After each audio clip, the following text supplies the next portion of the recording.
Oh, howdy all, grab yourself a drink, it is time for some Path of Exile discussion. Today I wanted to talk about the Eternal Struggle, a new item that's being added to the Black Star and the Infinite Hunger fights in patch 3.18. This is one of the more complicated unique items that's being added, and it's also a high variance unique item. Those of you that are familiar with the items All's Uprising, or Watcher's Eye, or Precursor's Emblem will have a bit of a sense as to what these high variance uniques are like. They have mechanically different versions, so you can't turn an All's Uprising Grace into an All's Uprising Purity of Fire or vice versa. And the same is going to be the case for Eternal Struggle, partially. There is a limited chance that you can have to change the allegiance of this item, and we'll get to that in a sec. So, Onyx Amulets, it's an amulet. It should have a stat implicit, you're thinking, but instead it's got some Eater of Worlds and Exarch mods on it. Now, normally you cannot get Eater of Worlds or Exarch mods on an amulet. We don't yet know what the pool is going to be here.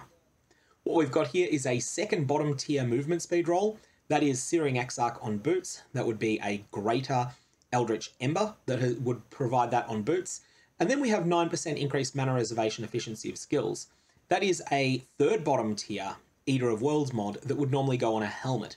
So that would normally be created by the use of a Grand Eldritch Ichor.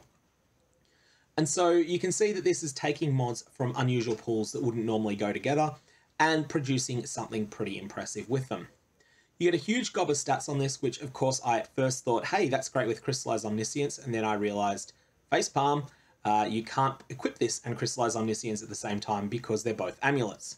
Then I thought a bit more about it and realized, well, you got to get stats somewhere on your build anyway, and you may as well have them here because this is not the main reason you're equipping this item. 15% increased global defenses is a big deal. That is 15% increased energy shield, evasion, 15% increased armor. It's the same as allocating a node on your passive tree that gave all three of those. It also is 15% increased ward, which is not of use to most characters, but to the characters that it is of use for, it's pretty fantastic. Finally, we get to the real interesting lines. So firstly, there's a simpler one. There is an Uber version of Culling Strike. Kill enemies that have 15% or lower life on hit if the Searing Exarch is dominant. So what this means is that if the Searing Exarch version of the mods that are available is the higher tier, which is not the case for this item, then in that case, you will have Uber Cull on your character. On the other side, if you have the Eater of Worlds be dominant, then your critical strikes inflict Malignant Madness. Malignant Madness is something that you can otherwise get from the unique item in Presence. And it is a debuff that reduces action speed and damage of affected targets by 10%. As I say, this is normally available only on the In Presence amulet, which is a drop from the Elder. You can choose between these to some extent.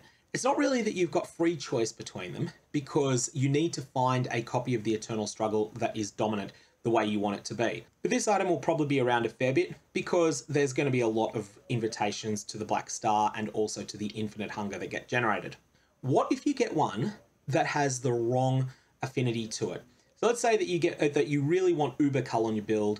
You don't feel like you need to be any tankier, so you're fine with critical strikes inflicting Malignant Madness not applying. You want the other effect, and you pick up this item. Well, you can go for a risky Val. When you apply a Val Orb to an item that has Eater of Worlds and Searing Exarch influence, if you get lucky and you earn a Val implicit, that will actually overwrite one of the existing implicits chosen at random on the item. So if you were to apply a Val Orb to this Eternal Struggle that you see on the screen here, there would be a 1 in 8 chance that you would overwrite the 6% increased movement speed and replace it with a Val implicit. That's still going to leave the item Eater of Worlds dominant. You would also overwrite 9% increased mana reservation efficiency of skills. At that point, the item actually flips to being Searing Exarch dominant, and maybe that's what you want, especially if the Val implicit's really good. So that's something that you can consider doing. It is risky. 3 times in 4, you're not going to achieve that. And you definitely don't want to double corrupt this item. Double corrupting this item absolutely destroys it because it will be neither Searing Exarch nor Eater of Worlds dominant.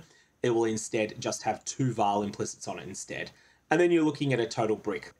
Ultimately, this is an interesting amulet that I think a few people will find a lucky one of. And one of the things that will determine just how good it can be. The version of the item you see here has a 3rd bottom tier mod and a 2nd bottom tier mod.